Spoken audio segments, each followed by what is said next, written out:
ಎಲ್ಲರಿಗೂ ನಮಸ್ಕಾರ. ನಾನಿವತ್ತು ಮಳೆಗಾಲದ ಸ್ಪೆಷಲ್ ಹಸೆ ಅಂಬರ ರಾಗಿ ಮುದ್ದೆ ಮಾಡ್ತಾಯಿದ್ದೀನಿ.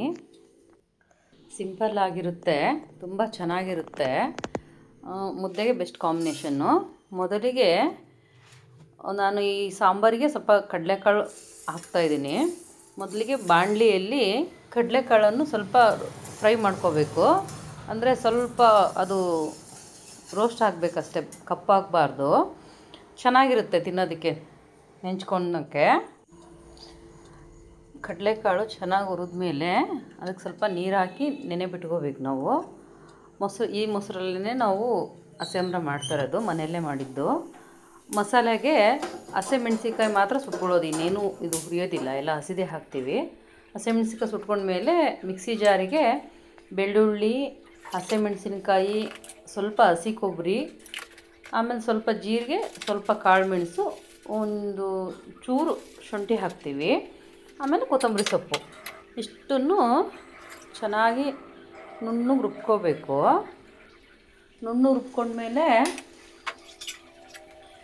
ಒಂದು ಒಗ್ಗರಣೆಗೆ ಒಂದು ಪಾತ್ರೆ ಇಟ್ಕೊಂಡಿದ್ದೀವಿ. ಆ ಪಾತ್ರೆಗೆ ಸ್ವಲ್ಪ ಎಣ್ಣೆ ಹಾಕಿ ಸಾಸಿವೆ ಸಿಡಿದ್ಮೇಲೆ ಈರುಳ್ಳಿ ಹಾಕಿ ಚೆನ್ನಾಗಿ ಫ್ರೈ ಮಾಡಿಕೊಂಡು ಕರಿಬೇವು ಸೊಪ್ಪು ಹಾಕಿ ರುಬ್ಬಿರುವ ಮಸಾಲೆನ ಹಾಕಬೇಕು.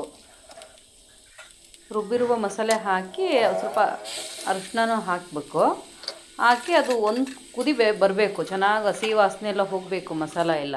ಅದೊಂದು ಕುದಿ ಬಂದಮೇಲೆ ನಾವು ನೀರಲ್ಲಿ ತೊಳೆದು ನೆನೆಸಿಟ್ಕೊಂಡಿರ್ತೀವಲ್ಲ ಕಡಲೆಕಾಳು, ಅದನ್ನು ಹಾಕಿ ಒಂದು ಕುದಿ ಕುದಿಸ್ಕೊಂಡು ಗ್ಯಾಸ್ ಆಫ್ ಮಾಡಿಬಿಡಬೇಕು. ಗ್ಯಾಸ್ ಆಫ್ ಮಾಡ್ಕೊಂಡಾದಮೇಲೆ ಅದನ್ನು ಸ್ವಲ್ಪ ತಣ್ಣಗಾಗಿ ಬಿಡಬೇಕು. ತಣ್ಣಗಾಕಿಬಿಟ್ರೆ ಆದಮೇಲೆ ಲಾಸ್ಟಿಗೆ ನಾವು ಮೊಸರನ್ನ ಸೇರಿಸ್ಕೋಬೇಕಾಗುತ್ತೆ. ನೆಂಚ್ಕೊಳ್ಳೋಕ್ಕೆ ಹಪ್ಪಳ ಚೆನ್ನಾಗಿರುತ್ತೆ. ಇದಕ್ಕೆ ಹಪ್ಪಳ, ಮೊಸರುಗಾಯಿ, ಉಪ್ಪಿನಕಾಯಿ ಈ ಥರದ್ದು ಯಾವುದಾದ್ರೂ ಚೆನ್ನಾಗಿರುತ್ತೆ. ಶ್ರಾವಣ ಮಾಸ ಅಲ್ವಾ, ನಾನ್ ವೆಜ್ಜು ತಿನ್ನೋಂಗಿಲ್ಲ. ಈಗ ಇದನ್ನೇ ನೆಂಚ್ಕೊಳ್ಳೋದು ಈಗ ಎಲ್ಲದಕ್ಕೂ. ಹಾಗಂತ ತುಂಬ ಚೆನ್ನಾಗಿರುತ್ತೆ ಈ ಸಾಂಬಾರು. ಹಪ್ಪಳನೂ ಕರೆದಾಯಿತು, ಮುದ್ದೆ, ಸಾಂಬಾರು, ಹಪ್ಪಳ ನೋಡಿ ಸಾಂಬಾರು ತಣ್ಣಗಾಗಿದೆ. ಈಗ ಮೊಸರು ಸೇರಿಸ್ಕೋಬೇಕು. ಸೇರಿಸ್ಕೊಂಡ್ಮೇಲೆ ಚೆನ್ನಾಗಿರುತ್ತೆ, ಟೇಸ್ಟ್ ಚೆನ್ನಾಗಿರುತ್ತೆ, ಸೂಪರಾಗಿರುತ್ತೆ. ಒಂದು ಹೊತ್ತಿನ ಸಾಂಬಾರು ಇದು ಪದೇ ಪದೇ ಕುದಿಸೆಲ್ಲ ತಿನ್ನೋದಕ್ಕಾಗೋದಿಲ್ಲ. ಒಂದು ಹೊತ್ತಿಗೆ ಚೆನ್ನಾಗಿರುತ್ತೆ ನೋಡಿ, ತುಂಬ ಚೆನ್ನಾಗಿರುತ್ತೆ. ನಮ್ಮ ಚಾನಲ್ ಹೊಸ್ದಾಗಿ ನೋಡ್ತಾ ಇದ್ದರೆ ಸಬ್ಸ್ಕ್ರೈಬ್ ಮಾಡ್ಕೊಳ್ಳಿ.